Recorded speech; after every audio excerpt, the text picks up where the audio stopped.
News bulletin में आपका स्वागत है। आइए जानते हैं बिहार की 30 फटाफट बड़ी खबरों को। पटना का संजय गांधी जैविक उद्यान अब जल्दी एक नए और आधुनिक रूप में नजर आने वाला है, क्योंकि बढ़ते पर्यटकों को देखते हुए करीब 10 करोड़ रुपए का विकास प्लान तैयार किया गया है।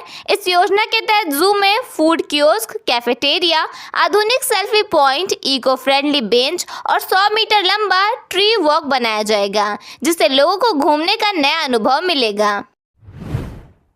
जू के गेट नंबर 1 और 2 को भी आधुनिक बनाया जाएगा, जहां टिकट काउंटर, क्लॉक रूम और दुकानें एक ही जगह मिलेंगी। वहीं पार्किंग क्षेत्र में भी सुविधाएं बढ़ेंगी। इसके अलावा दर्शकों की सुविधा के लिए गाइड, साइनेज, इको बिन, पानी और शौचालय की व्यवस्था भी की जाएगी और जू को पूरी तरह साफ और प्लास्टिक मुक्त बनाने पर भी जोर दिया जाएगा। इस योजना से पटना जू को एक आधुनिक और आकर्षक घूमने की जगह के रूप में विकसित करने की तैयारी है।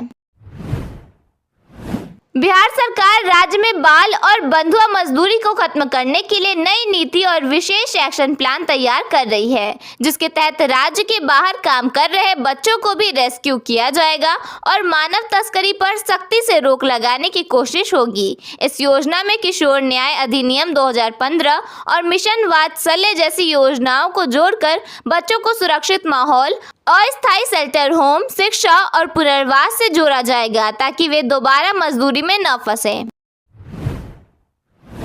तेज पछुआ हवा के कारण राज्य के दक्षिण पश्चिम और दक्षिण मध्य हिस्सों में भीषण गर्मी पड़ रही है। मौसम विभाग के अनुसार इन क्षेत्रों में अधिकतम तापमान 42 डिग्री सेल्सियस से ऊपर चला गया है। पिछले 24 घंटों में रोहतास का डेहरी सबसे गर्म स्थान रहा, जहां तापमान 42.2 डिग्री सेल्सियस दर्ज किया गया। विभाग ने अगले 2 से 4 दिनों तक लू चलने की संभावना जताई है, जबकि उत्तर बिहार के कुछ हिस्सों में आंधी और बारिश की भी संभावना है। मुख्यमंत्री सम्राट चौधरी द्वारा नारी शक्ति वंदन अधिनियम पर विपक्ष को घेरने के कुछ ही घंटों बाद नेता प्रतिपक्ष तेजस्वी यादव ने मोर्चा संभाल लिया। तेजस्वी ने न केवल मुख्यमंत्री की समझ पर सवाल उठाए, बल्कि सीधा हमला प्रधानमंत्री नरेंद्र मोदी और केंद्र सरकार पर करते हुए बिहार सरकार को रिमोट कंट्रोल से चलने वाली सरकार करार दे दिया।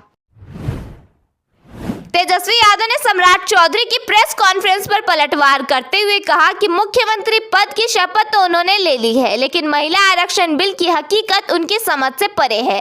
तेजस्वी ने तंज कसते हुए कहा, बिल 3 साल पहले पास हुआ था, तो अब तक राष्ट्रपति से हस्ताक्षर कराकर इसे लागू क्यों नहीं किया गया। उन्होंने आरोप लगाया कि भाजपा महिलाओं की आड़ में असल में डिलिमिटेशन का खेल खेलना चाहती है, ताकि अपनी राजनीतिक रोटियां सेकी जा सके।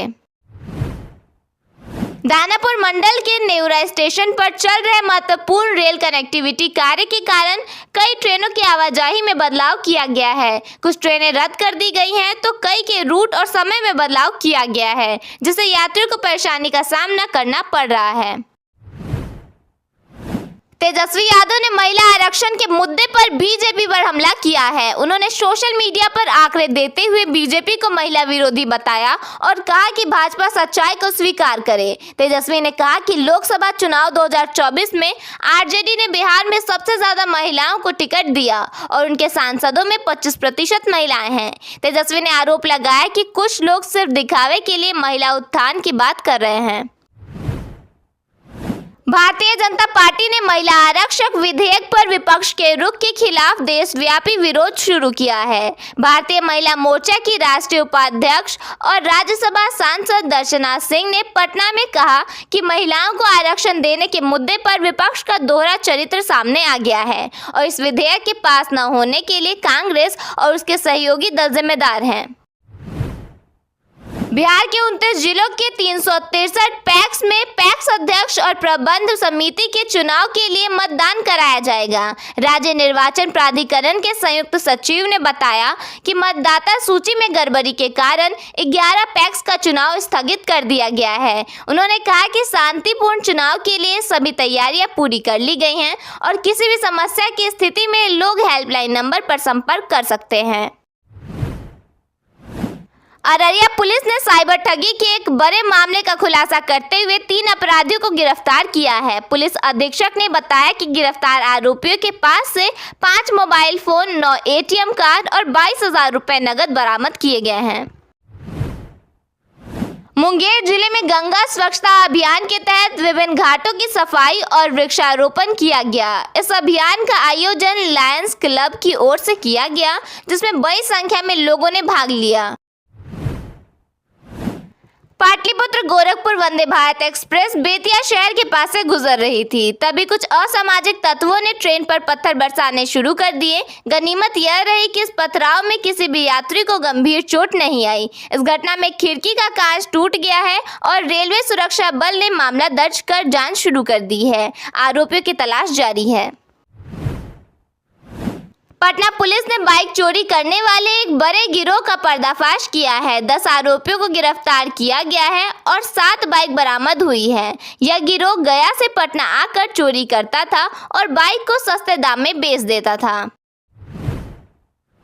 पटना के रामकृष्ण नगर में हथियारबंद अपराधियों ने दुकानदार को मारपीट कर घायल कर दिया और करीब 20 लाख रुपए के गहने लूटकर फरार हो गए। पुलिस मामले की जांच कर रही है और सीसीटीवी फुटेज खंगाली जा रही है।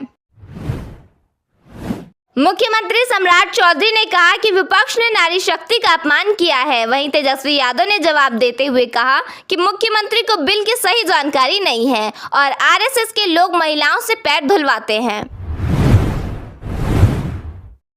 वैशाली में यादव के मोहल्ले में चिराग पासवान का गाना नहीं बजाने को लेकर विवाद हुआ। दूल्हे की मां ने आरोप लगाया कि विरोध करने पर पथराव किया गया, जबकि दूसरे पक्ष का कहना है कि तेजस्वी यादव को बदनाम किया जा रहा था। बिहार के मुख्यमंत्री बनने के बाद सम्राट चौधरी ने पहली बार देवघर के बाबा बैद्यनाथ मंदिर में पूजा अर्चना की। इस दौरान वहां मौजूद श्रद्धालुओं ने हर हर महादेव की जयकारे लगाए। गया जी, कैमूर और बक्सर में तापमान करीब 44 डिग्री सेल्सियस पहुंच गया है। पटना और रोहतास समेत पूरे बिहार में लू की चेतावनी जारी की गई है, जबकि 3 जिलों में बारिश की संभावना जताई गई है। असम की एक लड़की को वैशाली में छोड़कर उसका प्रेमी फरार हो गया। लड़की ने आरोप लगाया कि शादी का झांसा देकर उसके साथ संबंध बनाया और दूसरी लड़की से शादी करने के लिए उससे पैसे और गहने भी छीन लिए। बिहार का एक एग्जीक्यूटिव इंजीनियर करोड़पति निकला। राजीव के करीबी द्वारा जांच एजेंसी को इनपुट देने के बाद 3 ठिकानों पर करीब 7 घंटे तक छापेमारी की गई। समस्तीपुर में 37 दिन बाद कब्र से एक महिला का शव निकाला गया। मृतका के पिता ने आरोप लगाया कि उनकी बेटी को करंट लगाकर मार दिया गया और इसे सामान्य मौत बताकर दफना दिया गया था। अब उन्हें इंसाफ मिलने की उम्मीद है। गया जिले में बालू खनन के खिलाफ कार्रवाई करने पहुंची पुलिस टीम पर हमला किया गया। गाड़ी में तोड़फोड़ की गई और पुलिस ने 6 लोगों को हिरासत में लिया, जबकि कई ग्रामीण घर छोड़कर फरार हो गए। भोजपुर में सूर्य मंदिर में एक प्रेमी जोड़ी ने शादी कर ली। बताया गया कि लड़की क्लास जाने के बहाने घर से निकली थी। मुजफ्फरपुर के बाबा भद्रेश्वर नाथ मंदिर में चोरी की घटना हुई है। चोर दान पेटी और कीमती सामान ऑटो में लाद कर ले गए और उनकी तस्वीर सीसीटीवी में कैद हो गई। दरभंगा में मद्य निषेध टीम पर हमला किया गया, जिसमें 3 पुलिसकर्मी घायल हो गए। टीम गांव में चल रहे शराब कारोबार के खिलाफ छापेमारी करने पहुंची थी, जिसका विरोध किया गया। नेपाल में टैक्स बढ़ने से बिक्री पर असर पड़ा है। 40 लाख की बिक्री घटकर 5 लाख तक पहुंच गई और 20,000 की पलंग पर डबल टैक्स वसूला जा रहा है। भागलपुर में एक युवक अपनी गर्लफ्रेंड के लिए हाई टेंशन टावर पर चढ़ गया। युवक का पश्चिम बंगाल की लड़की से संबंध था और दूसरी जगह शादी तय होने से नाराज होकर उसने यह कदम उठाया, जिसे 7 घंटे बाद नीचे उतारा गया।